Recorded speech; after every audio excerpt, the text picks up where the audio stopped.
Tonight, as the world around you settles into its familiar rhythm, we begin a journey not outward, but inward. A journey to the source. Listen. Hear the silence between your thoughts. That is the fertile ground. Close your eyes now, not to sleep, but to awaken. Feel the weight of your body resting. Acknowledge the stories you've carried about wealth, struggle, scarcity, luck, toil. For this moment, simply place them on a shelf. You are not here to rearrange the furniture of your old world. You are here to step into a new one, entirely. The journey to the treasure begins with a single, shocking realization. You are already standing over it. The map is not out there. It is written in the very breath you take, in the two most powerful words you will ever utter. I and am. Let us begin. Feel the air cool as it enters you. This is the breath of possibility. This is your beginning. Imagine, if you will, a great, silent cathedral.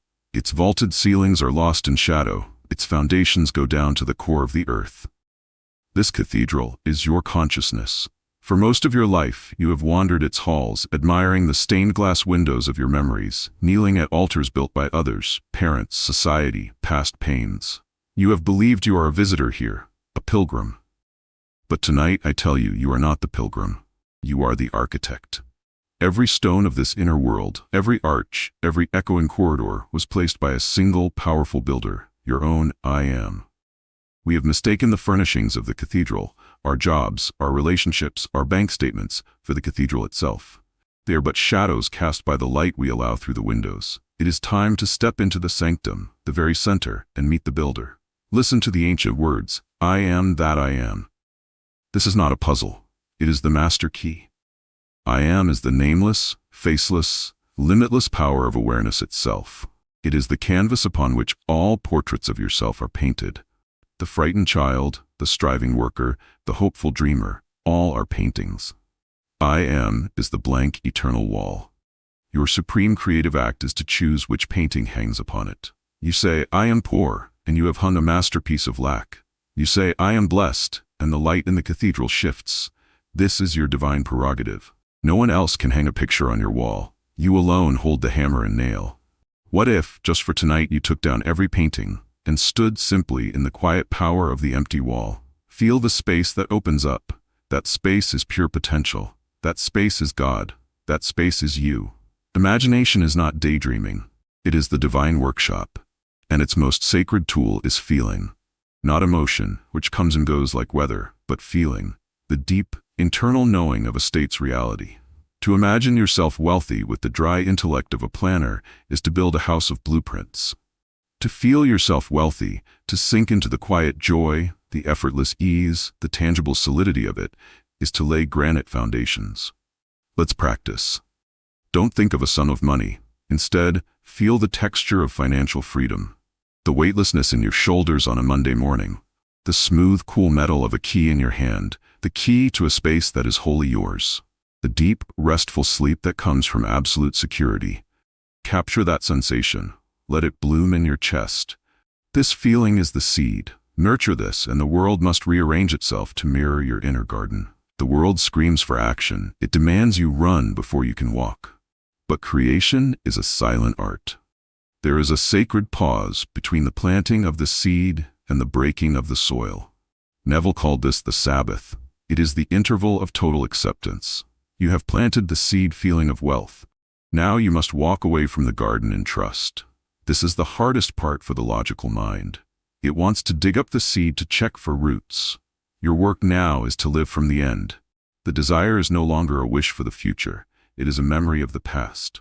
When thoughts of the old state, worry, calculation, doubt arise, do not fight them. Simply smile inwardly and say, that is no longer true of me. I remember when I thought that way. And return to the feeling of your fulfilled desire.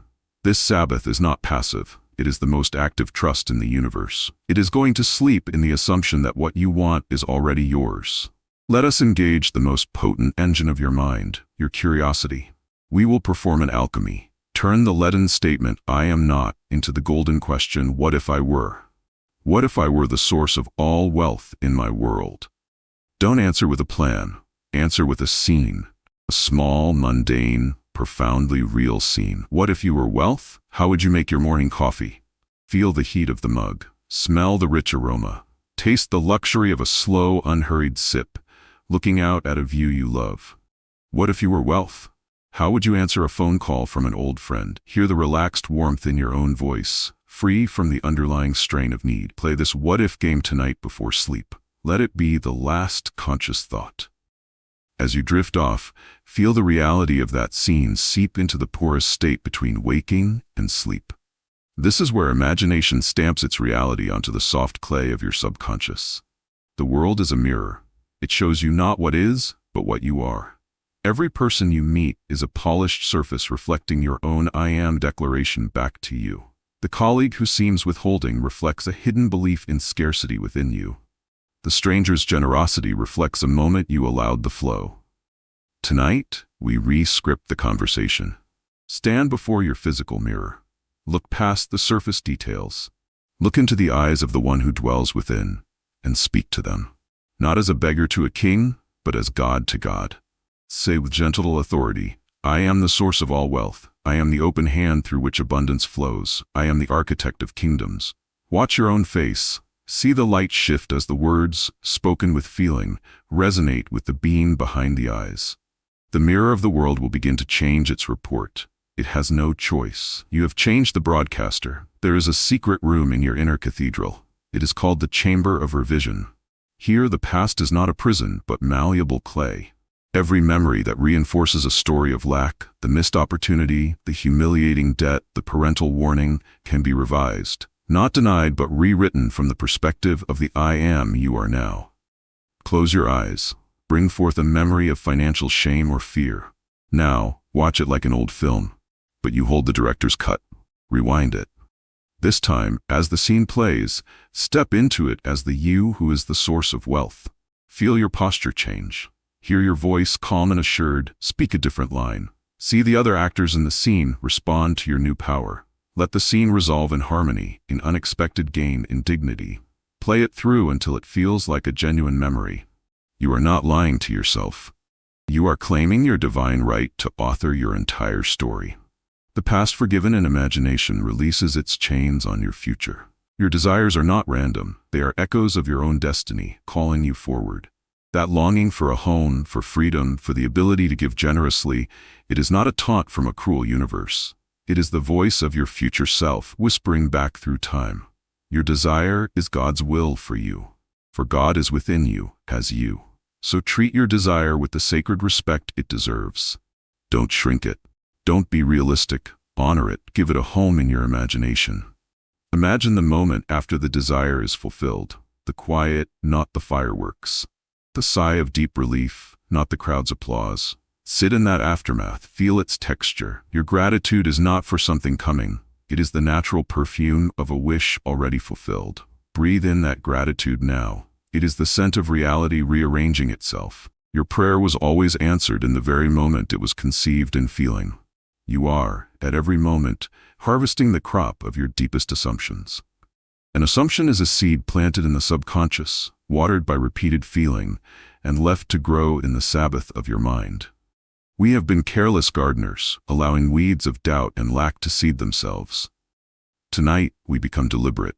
Your assumption for this harvest is, I am the source of all wealth. Feel this not as arrogance, but as a natural law, as certain as gravity. You are the wellspring, not the beggar at the well. From this assumption, all actions will organically spring, ideas, opportunities, conversations, but do not act from need. Act from the overflowing fullness of the assumption.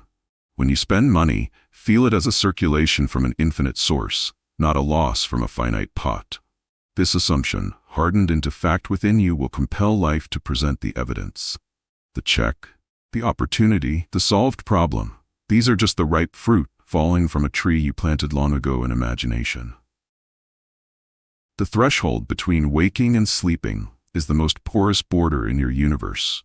It is the golden door where the conscious mind surrenders its scepter, and the subconscious, the builder of worlds, accepts its kingly instructions.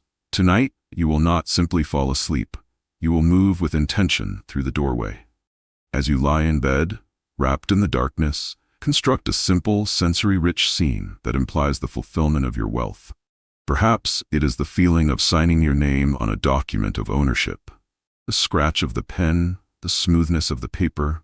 Perhaps it is hearing a loved one say, "I'm so happy for you, you've done it." Hear their voice, full of genuine joy. Loop this tiny scene, feel its reality. And as you feel the pull of sleep, let this scene be the only thought. Fall asleep in the feeling of the wish fulfilled. You are not going to sleep to escape the world. You are descending into the divine workshop to instruct the only power that can build your world anew. Time is not a line. It is a vast sculpture, and you walk around it. From one angle, you see a block of marble, the unformed future. From another, you see the finished work, your desire fulfilled. Your I am is the chisel. Most people stare at the block and see only what is not there. You must walk around to the other side, in imagination, and touch the finished sculpture. Feel its smooth curves, see its perfect form, know it as complete. By dwelling in the feeling of its completion, you are not waiting for time to pass. You are summoning that future state to manifest in what you call the present. The 3 days, 3 weeks, 3 months. These are just the time it takes for your senses to adjust to the new perspective you have already taken. Do not count days. Live in the state. The sculpture is already done. You are simply walking into the gallery where it is displayed. A source does not hoard. A spring does not drink its own water. It flows. To know yourself as the source of wealth, you must embody its principal law, circulation. This begins in imagination. Feel the joy of giving lavishly, without a thought of return. See the stunned gratitude on a face. Feel the weight of a generous check in your hand as you pass it to another. Do this as a nightly mental exercise. This imprints upon the subconscious the law of flow. Then in your outer world, perform small acts of circulation with the same feeling. Tip extravagantly for a simple coffee. Give without ceremony. Do not see this as spending your money. See it as directing the infinite flow through you. You are a conduit. As you increase the flow out, with joy, the universe must increase the flow in. It is a hydraulic law of consciousness. A clenched fist cannot receive. An open hand is always filled. You have been taught it is better to give than to receive. This has created a subconscious block, a sense of unworthiness at the core of the receiving mechanism. To be the source, you must receive as God receives, with gracious dignity, as the natural return of the flow. Imagine now a gift coming to you, something significant, monetary. See it before you. Do not shrink from it. Do not say you shouldn't have. Do not immediately think of repayment. Look at it. Feel the love, the justice, the natural order in the gift. It is not charity. It is the echo of your own assumption returning to you. Place your hand on your heart. Feel it beating. Say, "I am worthy of this and more. I receive this with joy, knowing it is the universe confirming my own nature." Allow the warm wave of deservedness to wash over you. Receiving with grace is a powerful act of creation. It says to life, "Yes, I accept the reality I have imagined." From your new assumption, an unseen network of reality begins to vibrate. Think of a vast, interconnected web. You, at the center, have changed your fundamental frequency. This vibration travels down every strand. It touches people you have not met, orchestrates events you cannot foresee, arranges chance encounters. That idea that comes in the shower, that book that falls off a shelf, that unexpected call from an old acquaintance. These are not coincidences. They are the nodes in the web, trembling in response to you. Your only task is to remain faithful to your state. When these synchronicities arise, do not analyze them with old logic. Acknowledge them with a quiet, inner smile. Ah, there is the evidence. The bridge of incidents is appearing. Follow the intuitive impulse. The path is being laid down brick by brick before your feet, but you can only see the next brick. Trust that it leads to the palace you have already built within. There is a ghost that walks the halls of your cathedral. It is the old man, the collection of all past assumptions of lack, limitation, and unworthiness. Its voice is familiar. It whispers your past failures, quotes your bills, predicts doom. It must die. And you are the executioner, not through violence, but through neglect. You stop feeding it with your attention. When its voice rises, you do not argue. You simply turn your back. You walk into the room you have prepared, the state of wealth, and you close the door. You focus on the feeling of fulfillment within. Ignored, the ghost fades. It has no power save the power you give it through belief. Its death throes may manifest as final, intense doubts or seeming setbacks. See them for what they are, the last storm before the calm. Persist. The old man is not you. He is a tenant whose lease, written in the ink of old beliefs, has finally expired. Let him go. Now the first tangible evidence appears. A small, unexpected sum.